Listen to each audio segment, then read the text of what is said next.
Welcome to the Self Revolution podcast. This is your weekly reminder to wake up to who the fuck you really are. I'm your host, Breanna Rae Blaney, and it is truly my honor to guide you on this journey of self-revolution and evolution. Join me as one by one, we collectively wake up to create a more harmonious, enlightened, and fulfilled world.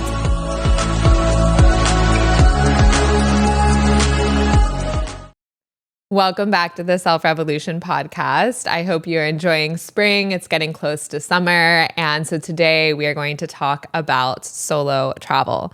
I know that this time of year is prime for family vacations, times with friends, getting out there, having fun.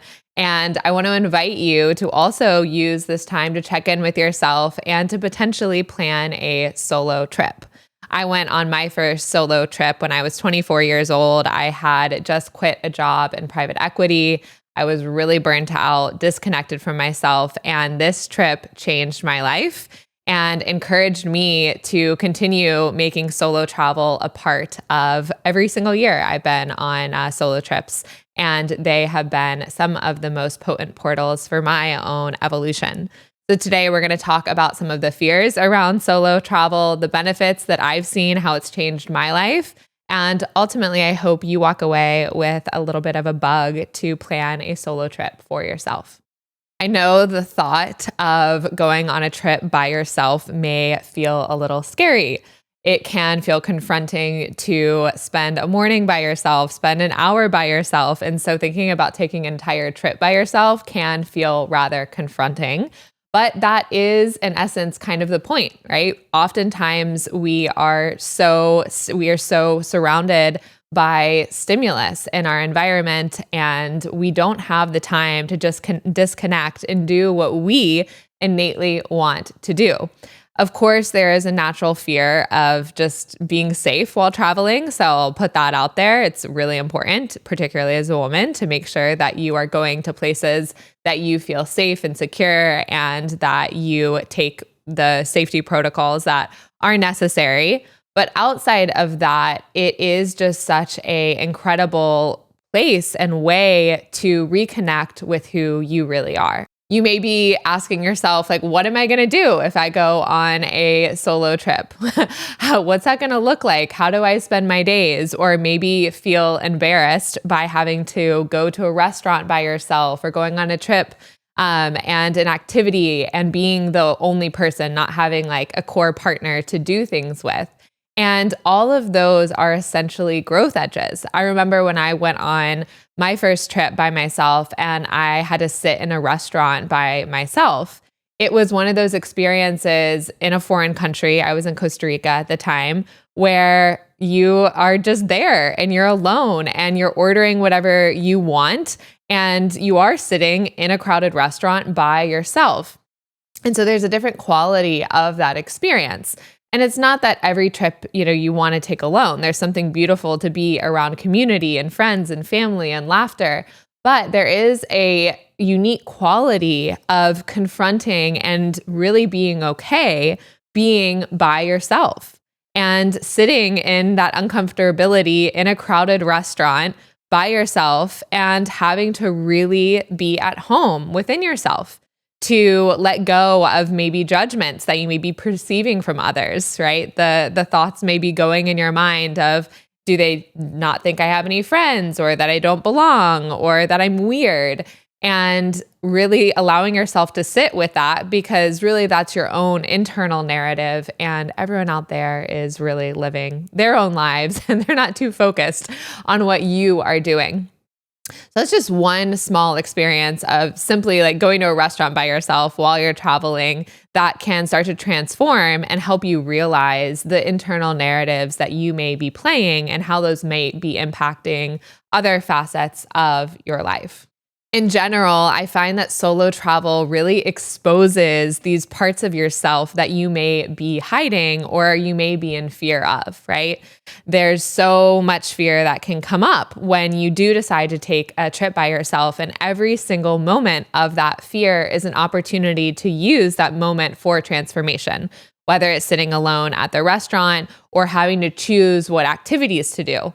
Right? Often we are following the group and we're not necessarily thinking for ourselves. So when you go for a trip by yourself, you are free to choose to spend your days however you wish. And again, that can be confronting because if you're not used to making a schedule and deciding what to do and choosing activities that really fill you up, then that can be confronting. And again, this is your opportunity to find out what you really enjoy.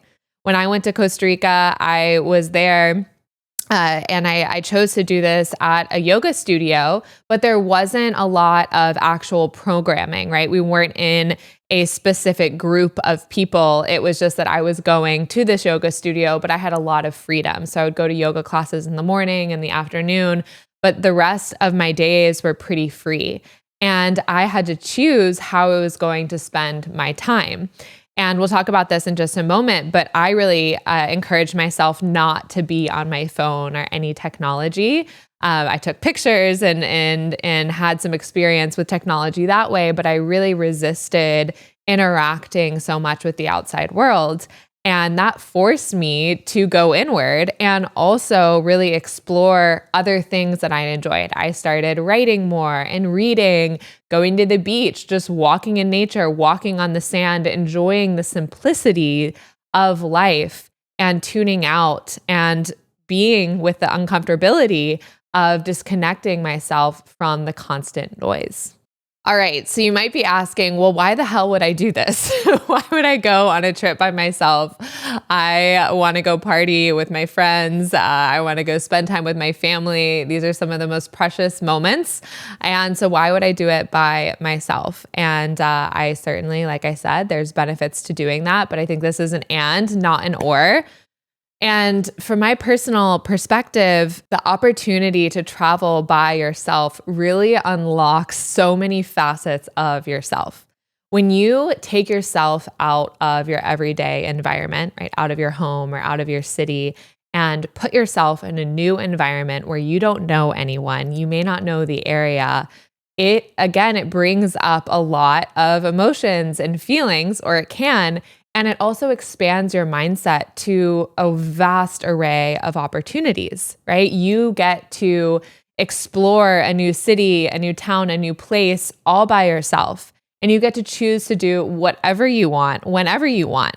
And it really puts you in that place of taking radical responsibility for yourself. You don't have responsibilities for your kids or your spouse or other family members. You're just responsible for you. And you get to choose to design your trip in whatever way you want. And that to me is one of the greatest gifts of actually solo traveling. The other thing is that it almost shifts the mindset around travel. I think often when we go on a trip, we're either traveling for work or we're going on a vacation, and that vacation is often centered around partying or having fun. And you can still have a lot of fun by yourself.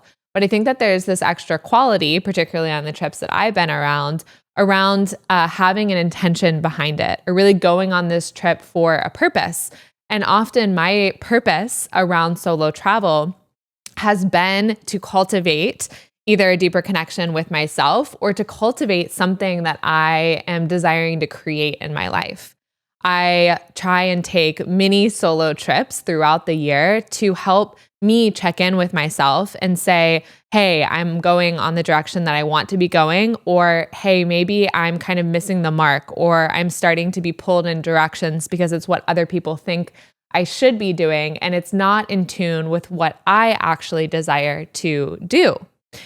The trips that I've been on also, you have the opportunity to put yourself around teachers, around mentors, around civilizations that you want to learn from. I have done a lot of my own solo travel around yoga, around Ayurveda, around teachers that I have desired to personally learn from. And when I've gone on those trips, I have been able to expand my own mindset, my own growth, my learning exponentially than what I have done if I was just trying to do that for an hour or two a day. There's really a different quality when you're able to immerse yourself in the experience and the learnings. and also just get exposure to other cultures. And I have absolutely loved connecting with people, with strangers in local communities, sitting down and having a conversation or having breakfast with a local and really seeing the world through their lens. And oftentimes in some of the places that I've traveled, there's not as much money, there's not as much stuff.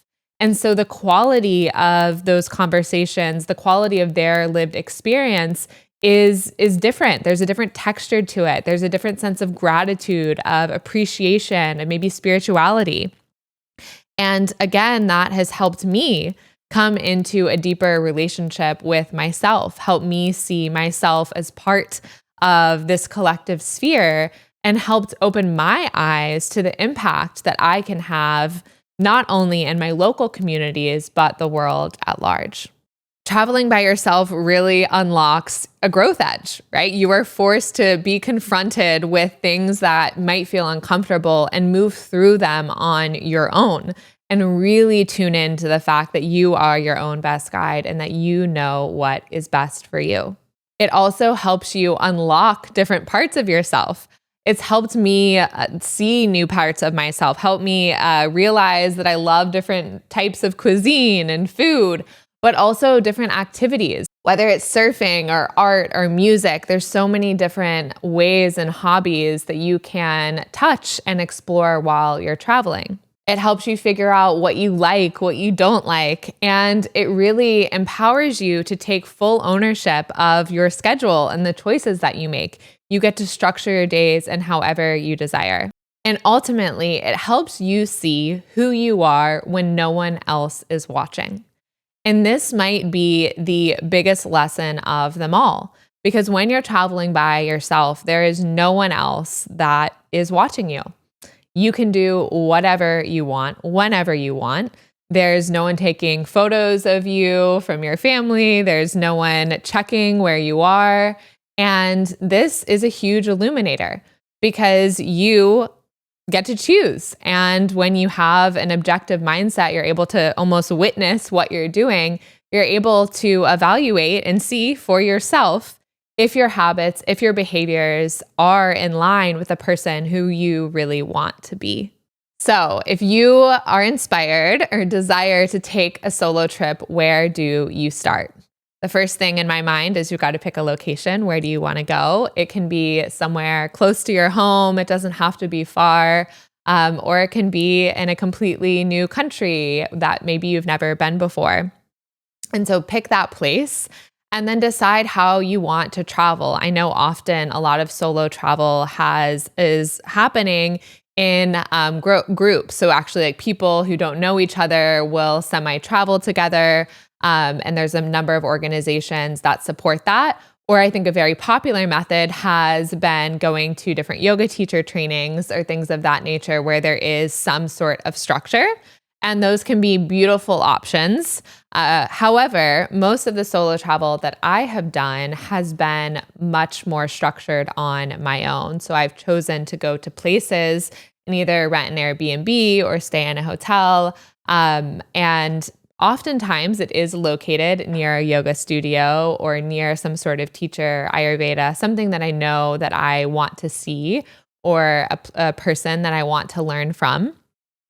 And then I really take the time to schedule out what I want to do. And I allow a lot of time for free flow, right? Part of the beauty of solo travel is not packing your days with a bunch of things to do. It's allowing for that space and for that flow and for that creativity and for the opportunity to just sit and be with yourself.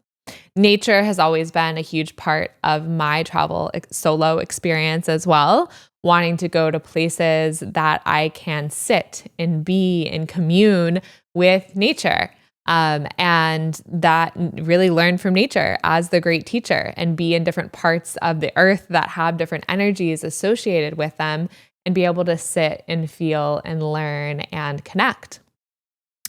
I also have found that for many of my solo trips, will very clearly set an intention around what that is. One of the trips that I went on a number of years ago was really focused on getting clear and gaining more clarity on my svadharma, my purpose, my innate purpose in life. After I had closed Raywear, I was really trying to get more clarity on how to articulate that for myself. And so that was my intention. I went to Costa Rica and I came out of that trip with an immense amount of clarity because I gave myself the time and space and really dove in and took intentional time to be with that and to listen. And through those trips where I have set that intention, I often try and surround myself with books or with journaling exercises, with things that support me and the direction that I do desire to go. Now, if you go on one of these solo trips, I hope that you have a profound experience. Pretty much every single trip that I have had on my own has been a rather profound experience, even if it has just been reconnecting to myself and feeling the beauty of my own soul and my own heart and of nature. That is in itself a profound experience.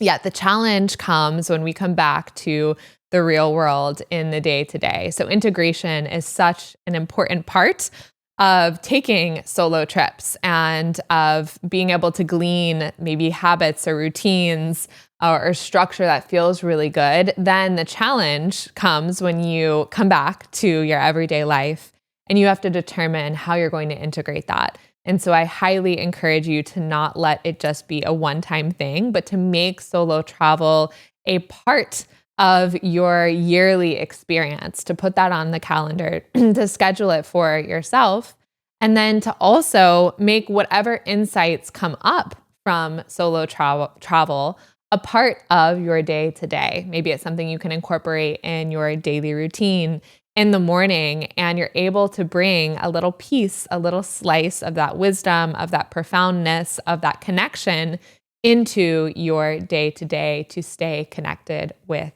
yourself. So with that, I hope you are feeling inspired and energized to plan your own solo trip. Would love to hear your experience and how it goes. Drop them in the comments. Thanks again. See you soon.